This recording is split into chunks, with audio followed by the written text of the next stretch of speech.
Graça e paz, amados. Vamos estar dando início à nossa escola bíblica dominical. Quero agradecer a participação de todos. Que Deus em Cristo venha estar nos abençoando durante esse dia, em nome do Senhor Jesus. Antes, como de costume, vamos estar fazendo uma oração para que Deus, o nosso Pai, possa estar nos abençoando durante todo este trabalho, para a glória do seu santo nome. Senhor Deus, em nome de Jesus, nós nos encontramos reunidos adorando ao Senhor na beleza de tua santidade. Te rendemos graças, te louvamos, porque só tu és Deus. O Senhor nos criou a tua imagem, conforme a tua semelhança. E quando estávamos, Pai, vivendo da nossa forma, longe do Senhor, estranhos às alianças, o Senhor nos resgatou, nos salvou, nos fez templo do teu Espírito Santo. E hoje estamos adorando ao Senhor em espírito e em verdade. Que as tuas mãos estejam sobre as nossas vidas. Abençoe cada irmão. Abençoe, Pai, todos os teus filhos que irão participar dessa escola bíblica dominical. Abra os olhos do nosso entendimento para compreendermos toda a revelação do Senhor para as nossas vidas. É o que te pedimos, certos do milagre, e o fazemos em o nome do Senhor Jesus. Queridos, nós estamos estudando o Evangelho de Mateus, no capítulo de número 10. Estamos fazendo um estudo expositivo da Palavra de Deus. Este é o nosso quarto encontro.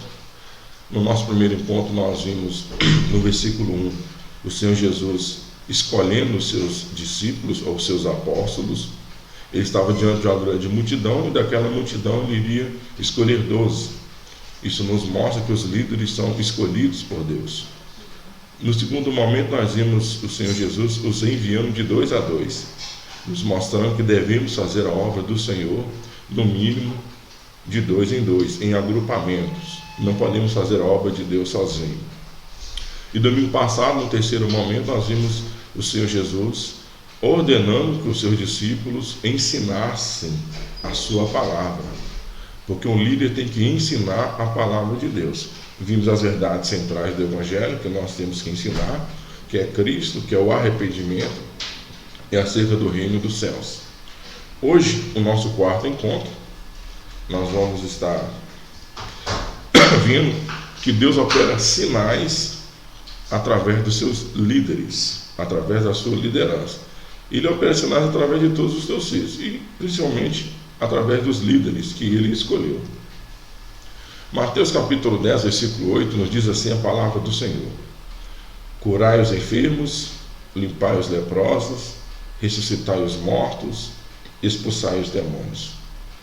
Quando o Senhor Jesus escolhe os 12 discípulos, ele passa agora a orientá-los como fazer a obra de Deus.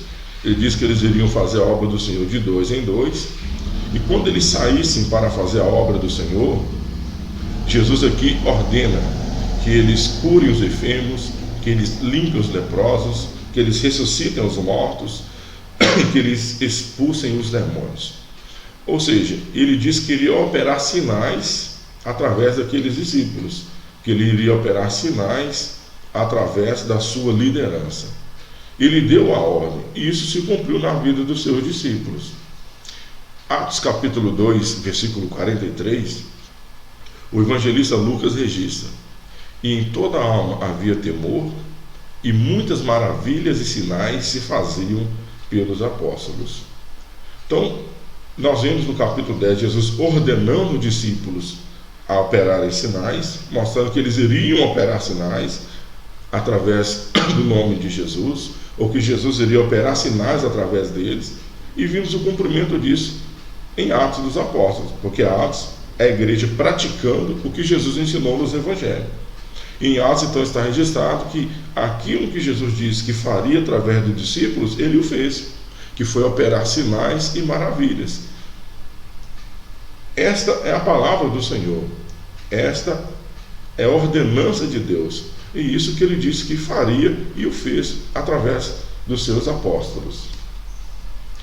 Uma outra passagem também de Atos diz assim: de sorte que transportavam os enfermos para as ruas e os punham em leitos e em camilhas, para que ao menos a sombra de Pedro, quando este passasse, cobrisse algum deles, os quais eram curados.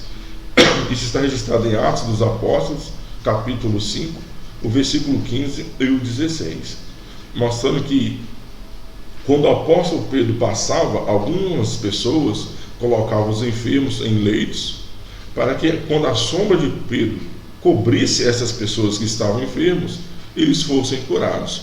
Eram sinais, eram prodígios, eram maravilhas que Deus estava operando através daqueles discípulos, os primeiros líderes da igreja. Aí você pode dizer, mas eram apenas para os apóstolos.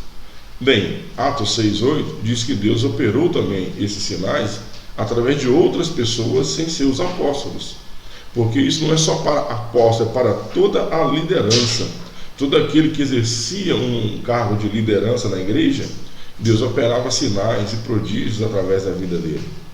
Atos 6,8 diz, e Estevão, cheio de fé e de poder, fazia prodígios e grandes sinais entre o povo. Estevão era um dos 7 que foram escolhidos para resolver o problema das viúvas gregas, que elas estavam ficando de fora do partir cotidiano das pessoas ali na igreja. Então os apóstolos mandaram que a igreja escolhesse 7 homens cheios do Espírito Santo, de fé, de boa reputação, para que eles resolvessem essa demanda. E entre eles estava Estevão. E Estevão então não era apóstolo, ele era um dos 7, que a tradição depois começou a falar que foram os primeiros diáconos da igreja, principalmente Orígenes. Ele disse isso. Então Estevão, sendo um dos diáconos da igreja, Deus operava sinais e prodígios através da vida dele, porque Estevão também era um dos escolhidos pelo Senhor. E todos aqueles que são escolhidos por Deus, nós vimos, são revestidos de autoridade espiritual. E através da vida deles, Deus então opera sinais e prodígios. Um outro era Filipe, também que pertenceu ao grupo dos 7. Atos 8, versículo 6 diz que quando ele chegou em Samaria e as multidões unanimemente prestavam atenção ao que Filipe dizia, porque ouviam e viam os sinais que ele fazia. Então Filipe chega em Samaria, prega-lhes a Cristo, que é a verdade central do Evangelho, e além de pregar a Cristo, ele começou a operar sinais ali na cidade de Samaria. Então Deus operava sinais e prodígios não apenas através dos apóstolos, mas de toda a liderança da igreja e de todos os líderes que foram escolhidos por ele. Essa é a verdade bíblica. Existem outros versículos que nos mostram isso. A grande pergunta que vem é: os sinais eram apenas para o tempo dos apóstolos? Deus operava sinais e prodígios apenas na era apostólica? Ou os sinais e prodígios, os milagres, são para os nossos dias? Hoje a igreja também pode ser usada por Deus para operar sinais, prodígios e maravilhas entre o povo. Existem duas correntes de pensamento. A primeira é a doutrina continuista, que ensina que os dons do Espírito Santo e milagres, eles existirão por toda a era da igreja. Existe um grupo de crentes que acreditam que os sinais e prodígios e os dons do Espírito Santo são também para os nossos dias, que eles vão durar por toda a era da igreja. Enquanto a igreja estiver presente aqui na terra, Deus vai continuar através da sua igreja operando sinais e prodígios. Só que existe um outro grupo que prega a doutrina cessionista. A doutrina cessionista ensina que os dons do Espírito Santo e milagres cessaram após a era apostólica, que esses sinais e prodígios que nós acabamos de ler eram apenas para a época dos apóstolos, que assim que morreu o último apóstolo, os dons do Espírito Santo cessaram e os milagres deixaram de acontecer. Vamos analisar então, à luz da palavra de Deus, a respeito dessas duas doutrinas. É lógico que hoje não vamos falar dentro de todas as particularidades dessas duas doutrinas, continuista e cessionista. Vamos apenas dar algumas orientações gerais. Bem, no cessacionismo, ou cessacionismo, os milagres serviam apenas para confirmar o apostolado. O que as pessoas que creem no cessacionismo pregam ou ensinam? Que não, os milagres aconteciam apenas ou exclusivamente para confirmar o ministério dos apóstolos.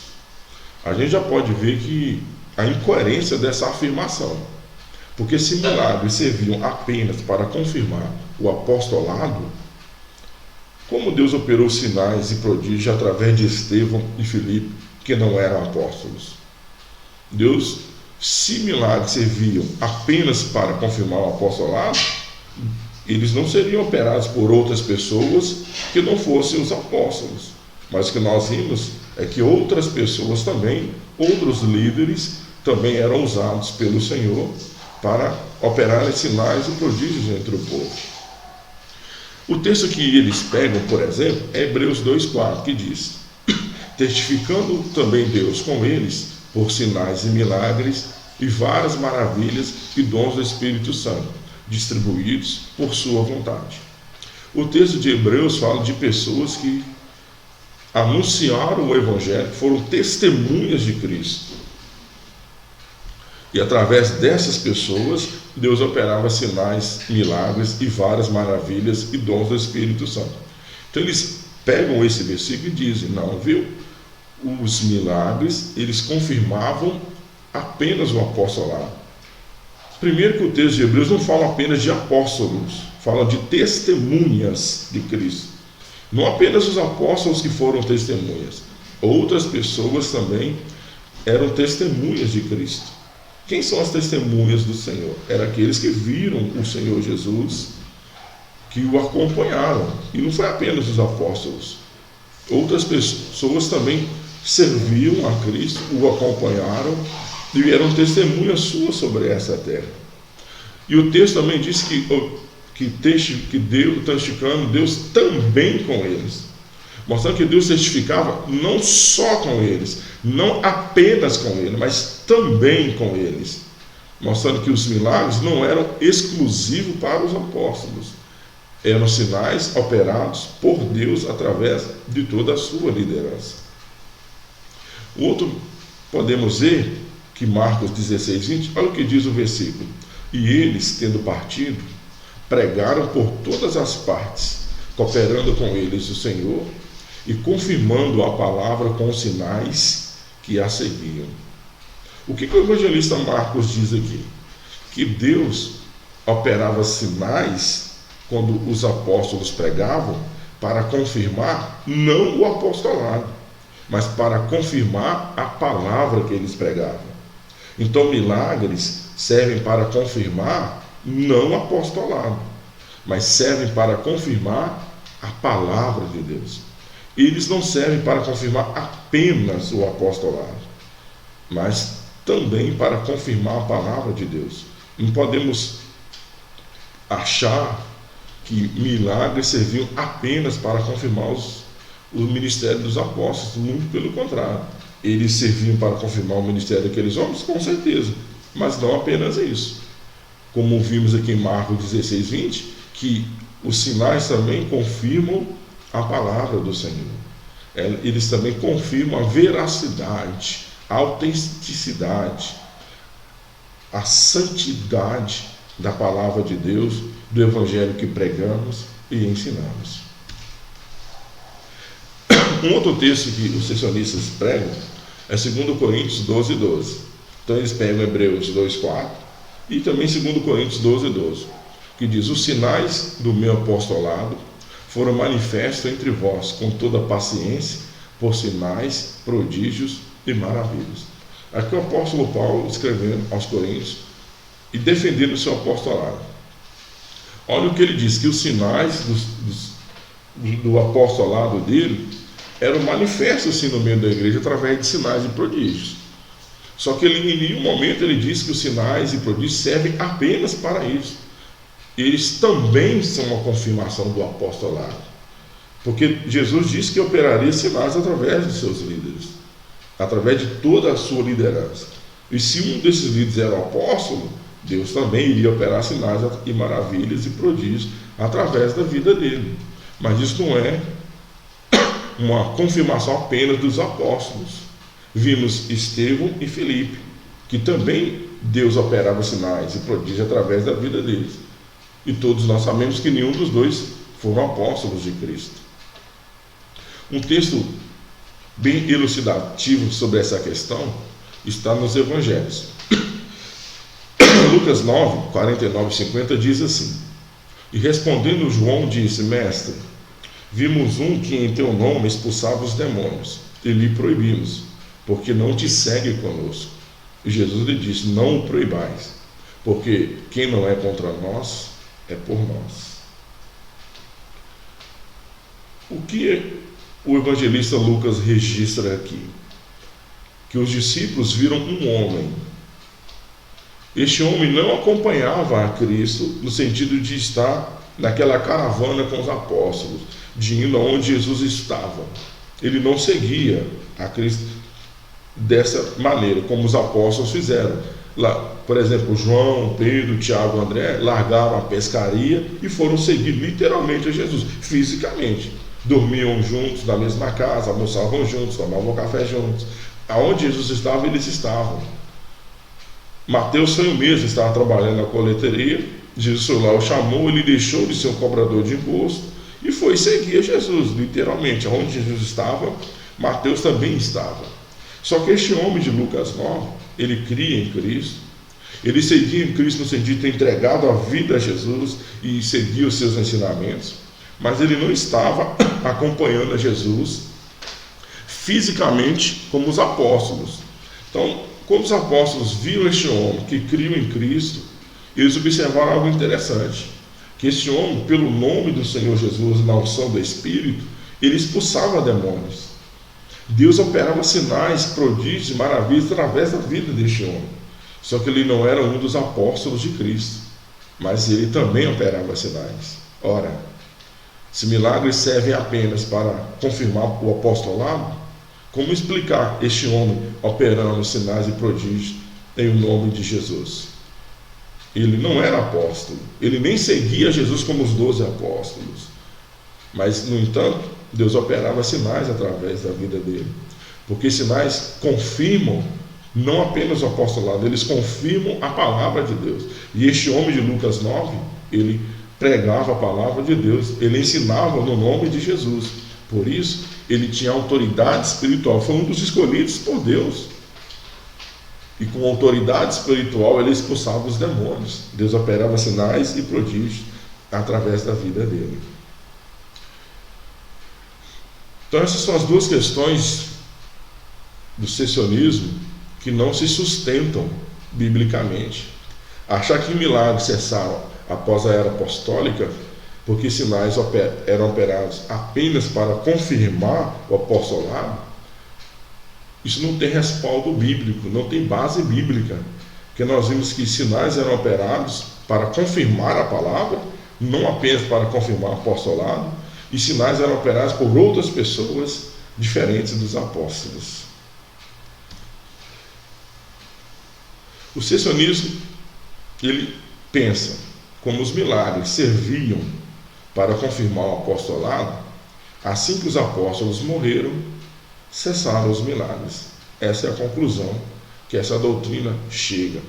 Mas quando chegamos a essa conclusão, isso é resultado de uma interpretação extensiva da palavra de Deus. Quando lemos a Bíblia, a gente faz interpretações. Isso fica a cabo da hermenêutica bíblica.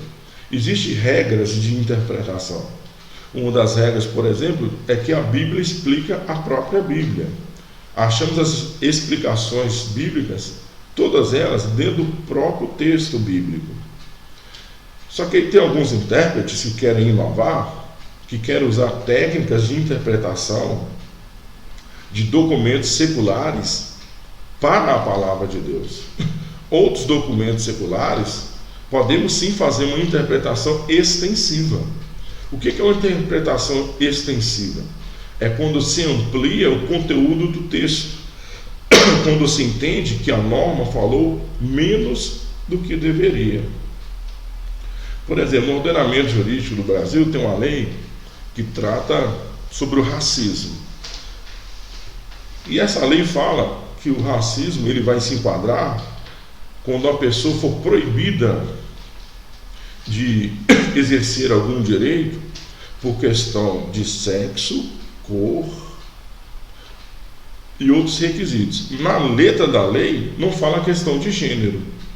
Só que os intérpretes jurídicos, o judiciário interpreta essa lei e a estende também para pessoas que sofrem, que são proibidas de exercer seu direito por questões de gênero ou por questões de sexualidade.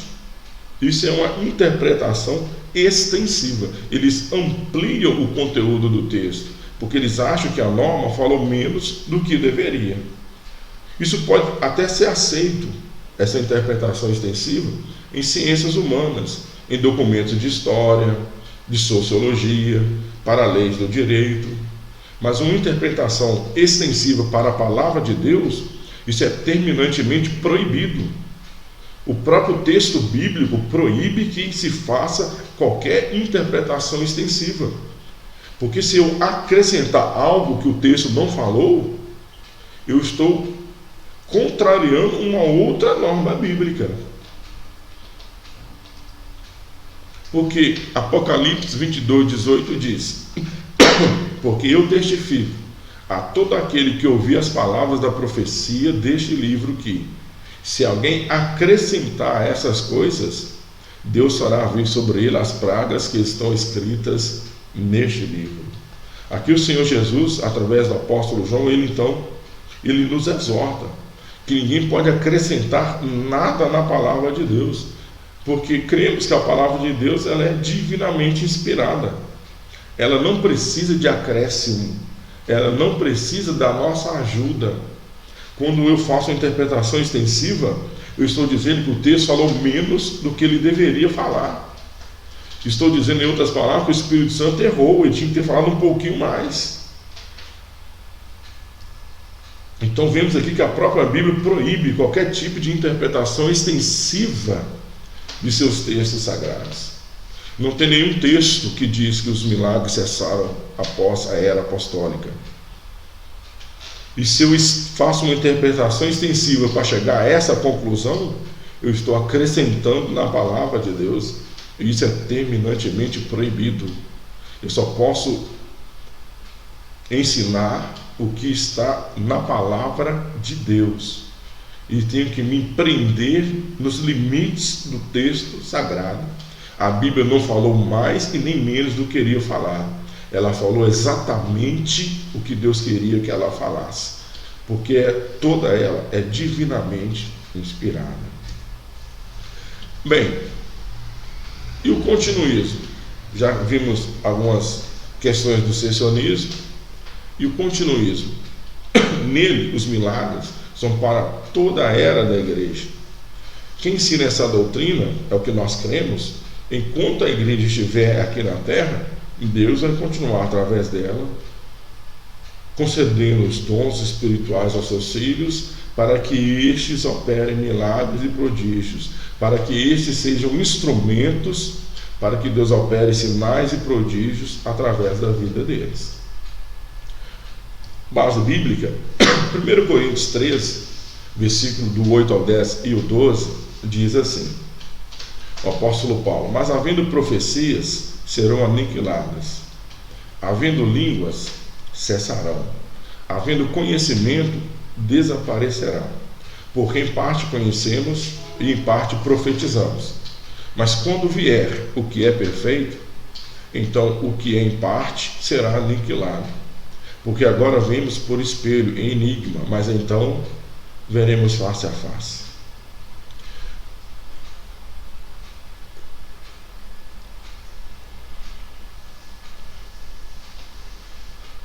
O que o apóstolo ensina aqui? Que as profecias, um dia elas cessarão.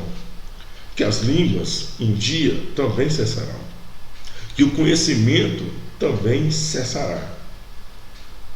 Mas então ele está falando do cessanismo, que os milagres vão cessar. Não está falando do cessanismo. O cessanismo diz que os milagres cessaram após a era apostólica. O que a Bíblia diz que os dons do Espírito, os milagres, um dia cessarão. Mas quando? Eu até grifei de azul: quando vier o que é perfeito. E quando este que é perfeito vier, nós veremos face a face. Do que Paulo está falando aqui? No cessanismo, eles falam que isso que é perfeito, que não sei se vê face a face, foi o fechamento da Bíblia Sagrada. Ora, será que agora, após a Bíblia ter sido completada, nós vemos Deus face a face? É lógico que não. O que o texto bíblico diz, Apocalipse 22, falando da consumação de todas as coisas, quando Cristo vier buscar a sua igreja e implantar o seu reino, a nova Jerusalém aqui, onde João diz que não haverá mais morte, não haverá mais dor, nem sofrimento. Ele diz no versículo 3 e 4, e ali nunca mais haverá maldição contra alguém. Nela estará o trono de Deus e do Cordeiro, e os seus servos o servirão, e verão o seu rosto, e nas suas testas estará o seu nome. O momento que nós veremos a face de Deus é quando Jesus vier buscar a sua igreja. É na consumação de todas as coisas. Não foi quando a Bíblia foi completada, o seu último livro. O momento que vier o que é perfeito e nós vermos face a face, será quando Jesus vier buscar a sua igreja. Quando acabar a era da igreja aqui na terra, aí sim vai cessar a profecia, vai cessar as línguas e vai cessar o conhecimento. Até lá, os dons continuam. Até lá, os milagres continuam. É o que o texto bíblico está nos dizendo. Essa é a verdade da palavra de Deus. Então nós temos que crer nesta verdade. Conhecereis a verdade, e a verdade vos libertará. Um outro texto, Efésios 4, 11 e 13, o apóstolo ensinando sobre os dons espirituais concernentes aos ministérios. Ele dizia: ele mesmo deu uns para apóstolos, outros para profetas, outros para evangelistas, outros para pastores e doutores, até que todos cheguemos à unidade da fé e também a homem perfeito, à medida da estatura completa de Cristo. Então os dons espirituais, eles permanecerão na igreja para a edificação da igreja até que cheguemos à condição de homem perfeito e à estatura completa de Cristo. Ora, será que nos nossos dias nós somos perfeitos? Será que hoje nós já estamos na medida da estatura completa de Cristo? Se você responder sim, ok, aí os dons cessaram. Mas se você realmente crê, é o que a Bíblia ensina, que nós não somos ainda perfeitos. O próprio apóstolo diz que ele não é perfeito, mas ele está indo em direção a essa perfeição. Então, se ainda não somos perfeitos, se ainda não estamos à medida da estatura completa de Cristo, os dons ainda estão conosco. Eles aí estão para nos auxiliar.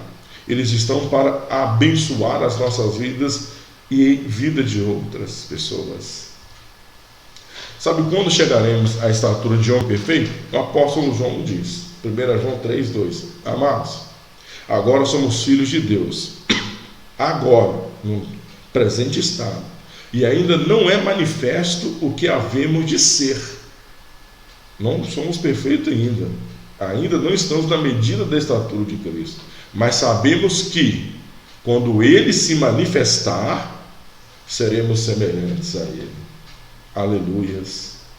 Só chegaremos à medida da estatura completa de Cristo quando Ele se manifestar a nós, quando Ele vier buscar a sua igreja. Neste momento, seremos como Ele é. Que diz 1 Coríntios 15, que os nossos corpos serão transformados, e o que é corruptível será revestido de uma incorruptibilidade. Neste momento, estaremos à medida da estatura de Cristo, seremos semelhantes a Ele. Aí sim os dons cessarão, aí sim os dons desaparecerão. Mas até lá, eles continuam conosco, continuam com a igreja. Até lá, Deus continuará nos usando, fazendo de nós instrumentos seus sobre essa terra, para operar sinais, prodígios e maravilhas para a glória do seu nome. Bem, superado esse momento, vamos falar então um pouco mais sobre Deus operando sinais através dos seus filhos, da sua igreja, da sua liderança.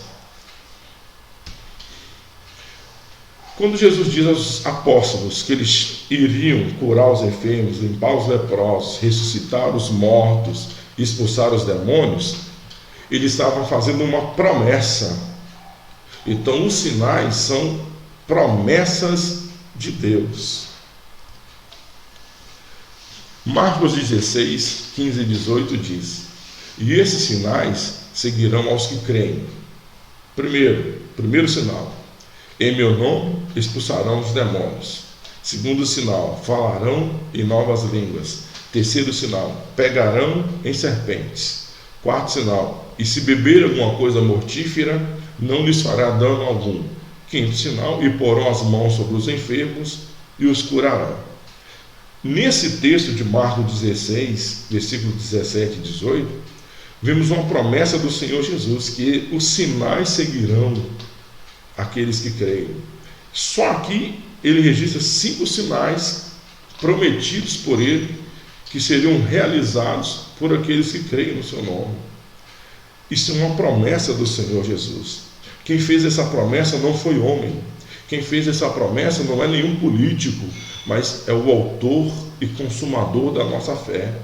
É o príncipe e autor da vida. É aquele que seu nome é maravilhoso, conselheiro, Deus forte, Pai da eternidade, príncipe da paz. É ele quem fez essa promessa. Então nós temos que crer nessa promessa, que os sinais ainda são para os nossos dias, que Deus continua operando sinais através dos seus líderes, da sua igreja, da liderança que ele escolheu, daqueles que creem no seu nome. João 14, 12, o Senhor Jesus, ele diz: na verdade vos digo, que aquele que crê em mim também fará as obras que eu faço, e as fará maiores do que estas, porque eu vou para o meu Pai. Então o Senhor Jesus diz que aqueles que crerem em seu nome farão as obras que eles estavam fazendo, operariam sinais, maravilhas e prodígios, e fariam obras ainda maiores do que a que ele estava fazendo, porque ele estava indo para o seu Pai. Ele então nos mostra que mesmo após ele sair fisicamente da terra, quando ele ir para o seu Pai, os sinais e prodígios continuariam sendo operados pelos seus filhos, continuariam sendo operados por sua igreja, como demonstração da sua presença no meio do seu povo. Dentro dessa passagem, um dos reformadores da igreja, João Calvino, o reformador de Genebra, no seu livro Comentários Bíblicos do Evangelho de João, dentro dessa passagem, João Calvino diz: o poder pelo qual ele prova ser o Filho de Deus está tão longe de se confinar à sua presença física, que seria claramente demonstrada por muitas e notáveis provas quando ele estivesse ausente. Ora, a ascensão de Cristo foi logo depois seguida de uma maravilhosa conversão do mundo, na qual a deidade de Cristo foi mais poderosamente exibida do que quando ele habitava entre os homens. Assim, vemos que a prova de sua deidade não se confinou à pessoa de Cristo, mas foi difundida através de todo o seu corpo. O próprio João Calvino, o pai do presbiterianismo, ele entende que os sinais que o Senhor opera através da sua igreja é uma demonstração da sua divindade no meio da sua igreja, do seu povo. É ele, Cristo, difundindo o seu poder, demonstrando a sua divindade através do seu corpo, que somos nós, a sua igreja. Ora, creio que os milagres cessaram na era apostólica é dizer que Jesus hoje não mais demonstra a sua divindade através da sua igreja, que ele não mais demonstra através do seu corpo, que é a sua igreja, a sua presença, a sua divindade. Mas foi isso que ele disse que faria. Iria para o Pai, mas que os sinais continuariam no meio do seu povo, sendo operado por sua igreja, para mostrar que ele está presente no meio de nós. Bem, Deus fez promessas que iria operar sinais através do seu povo. E todos nós cremos que Deus cumpre todas as suas promessas. Números 23, 19. Deus não é homem para que minta, nem filho do homem para que se arrependa. Porventura diria ele e não faria? Ou falaria e não confirmaria? É um texto clássico, todos nós conhecemos. Porventura diria ele e não faria? Não falaria e não confirmaria? Ora, se ele disse que operaria sinais através daqueles que crescem, ele vai cumprir essa promessa. Ele vai confirmar essa palavra, porque ele não é homem para mentir, nem filho do homem para se arrepender. Dizer que milagres não acontecem através dos líderes ou da igreja, daqueles que creem, é dizer que Deus não confirma o que ele disse. É dizer que Deus não faz o que ele falou que faria. É dizer que Deus se arrependeu das suas promessas. Mas Deus não se arrepende. Ele cumpre tudo aquilo que ele prometeu. 2 Coríntios 1:20, o apóstolo Paulo diz: porque todas quantas promessas há de Deus, são nele sim, e por ele o amém, para a glória de Deus por nós. Então todas as promessas de Deus são em Cristo sim, Deus cumpre. E por ele, por Cristo, o amém, o assim seja. Se tem uma promessa que Deus fez para a sua igreja, Jesus diz sim, assim seja, vai ser cumprida. E se ele prometeu sinais e prodígios, ele continua dizendo sim, assim seja.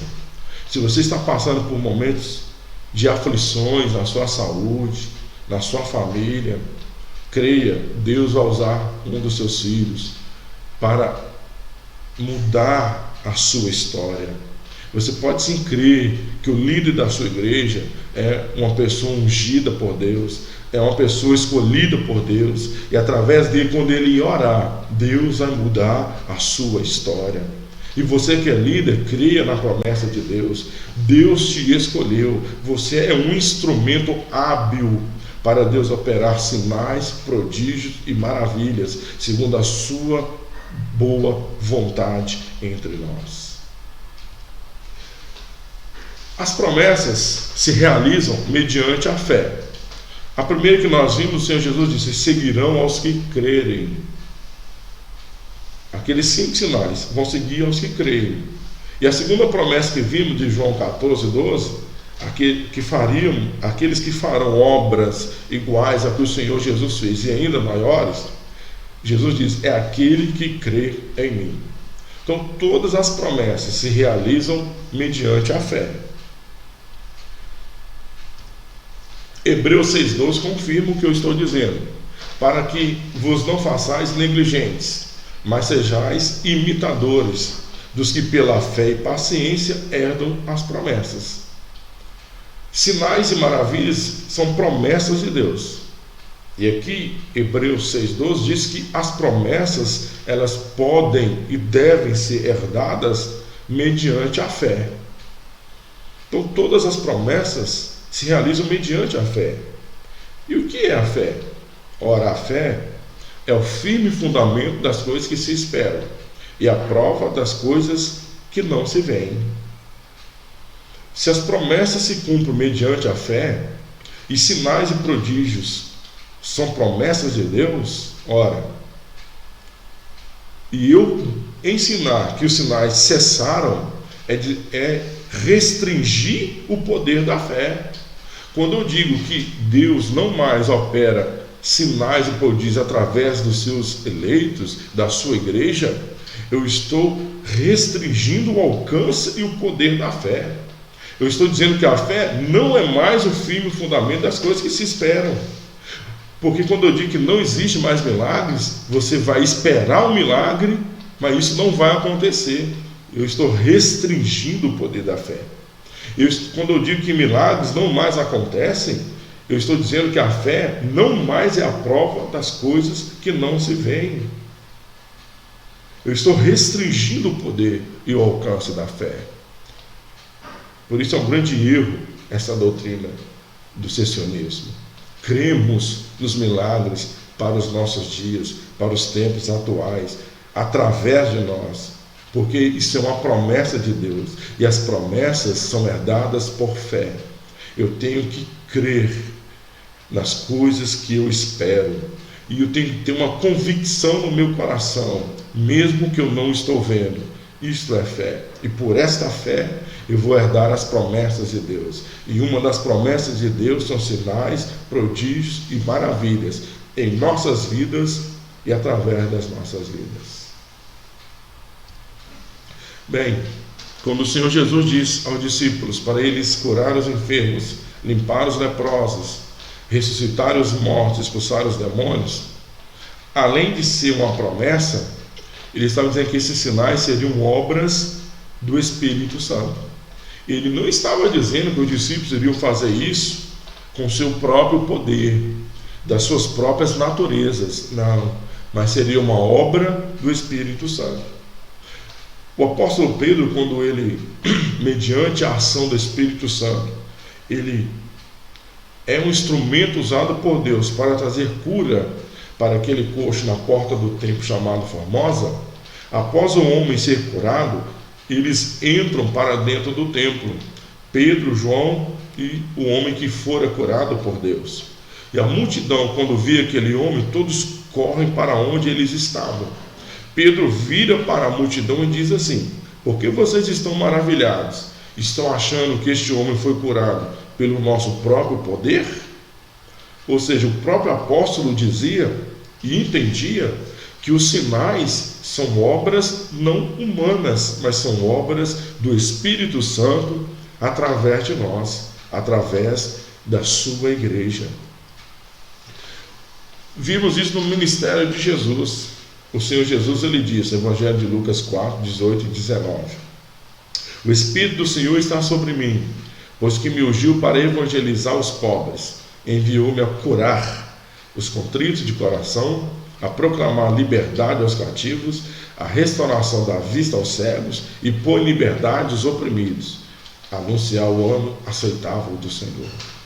Aqui o Senhor Jesus, ele diz que iriam fazer grandes coisas, entre elas sinais e prodígios no meio do povo. Isso tudo porque o Espírito do Senhor estava sobre ele. Ele falando aqui do seu ministério terreno, mostrando que os sinais são obras do Espírito Santo. Atos 10, 38, o apóstolo Pedro diz como Deus ungiu a Jesus de Nazaré com o Espírito Santo e com poder, o qual andou fazendo bem e curando a todos os oprimidos do diabo, porque Deus era com ele. Então podemos entender dessas duas passagens que no próprio ministério do Senhor Jesus os sinais eram obras do Espírito Santo. Era o Espírito Santo operando através da vida dele. Porque sinais e prodígios e maravilhas são obras do Espírito Santo. E se eu digo que milagres cessaram, que não acontecem mais no meio da igreja através dos líderes, eu estou restringindo a ação do Espírito Santo. Eu estou dizendo que o Espírito Santo não pode mais fazer essas obras. E quem somos nós para determinarmos algo para o Espírito Santo? Para dizermos o que ele pode ou não fazer? É ele que é o oleiro, nós somos os vasos ou o barro. O barro não pode dizer para o oleiro o que fazes. Não, ele faz o que ele bem entende. O Espírito Santo opera como quando ele bem entender. Sinais e prodígios são obras dele, não são obras do homem. Quando dizemos que homens e mulheres levantados por Deus, eles são instrumentos para serem usados para operar sinais e prodígios, não dizemos que eles estão fazendo com o braço de carne, com a própria força ou intelecto humano, não. Dizemos que os milagres acontecem, mas porque são obras do Espírito Santo em nós, através de nós. Somos apenas instrumentos, somos apenas os vasos. A glória é de Deus, o poder é de Deus, a unção é de Deus.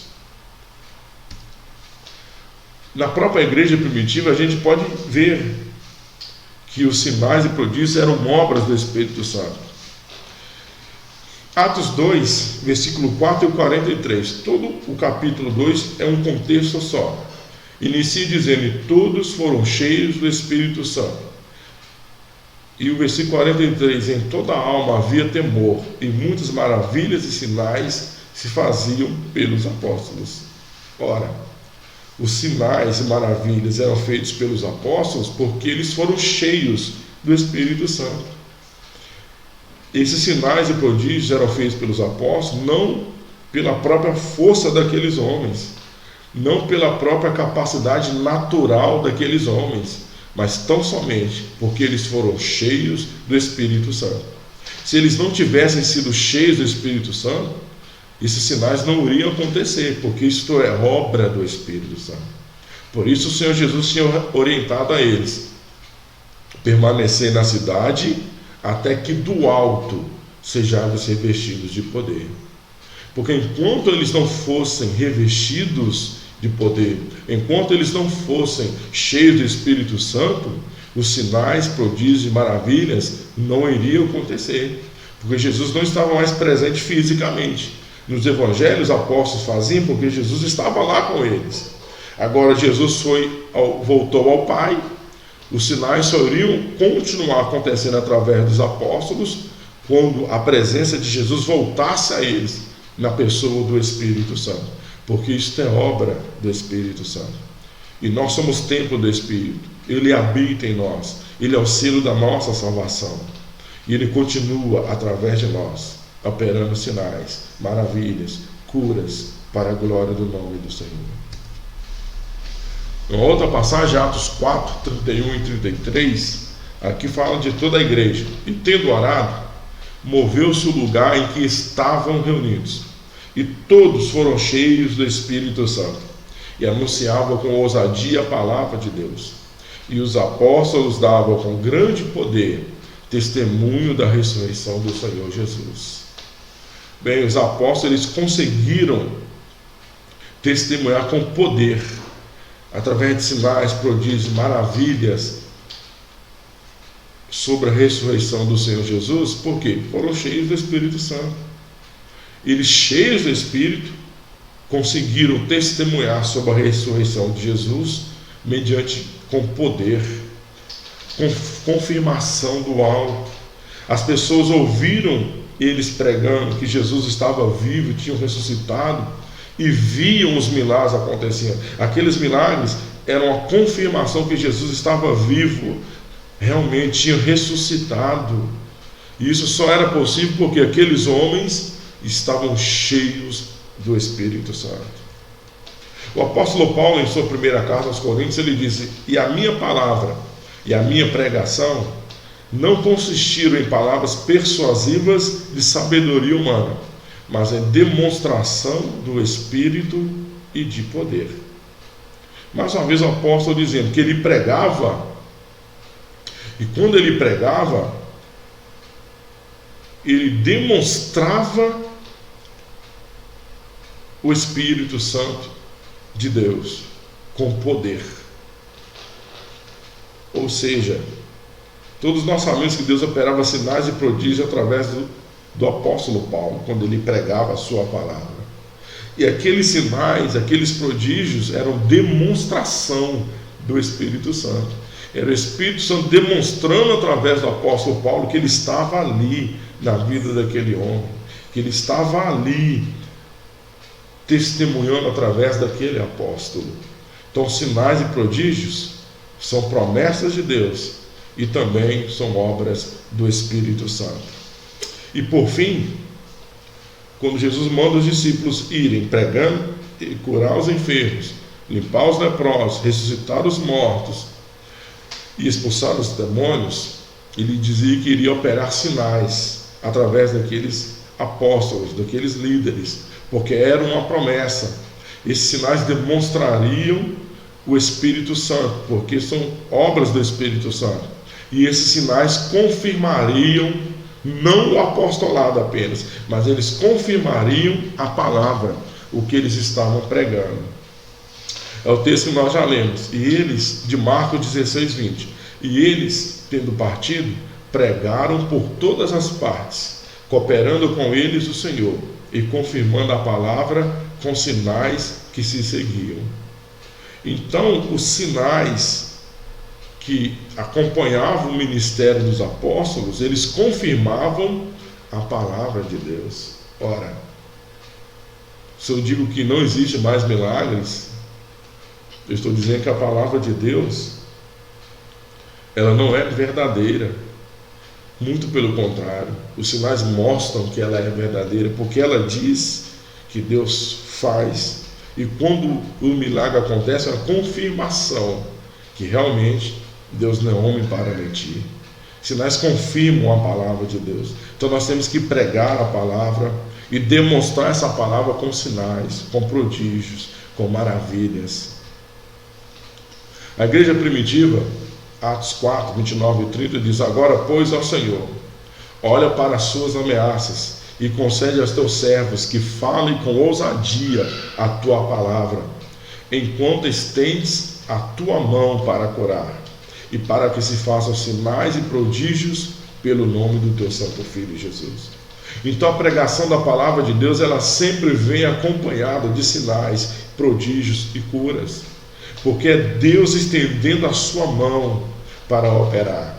E diz o profeta que as mãos de Deus não estão encolhidas para não poder salvar. Ela ainda continua estendida quando nós pregamos, salvando e também curando, operando sinais, prodígios e maravilhas. O ministério de Filipe diz: e descendo Filipe à cidade de Samaria, lhes pregava a Cristo. E as multidões unanimemente prestavam atenção ao que Filipe dizia, porque ouviam e viam os sinais que ele fazia. Filipe, quando pregava o evangelho em Samaria, Deus, através da vida dele, também operava sinais e prodígios. Todas as vezes que a palavra é pregada, ela é acompanhada, é confirmada com sinais e prodígios. Jesus escolheu seus líderes, mandou eles pregar, ensinar a tua palavra.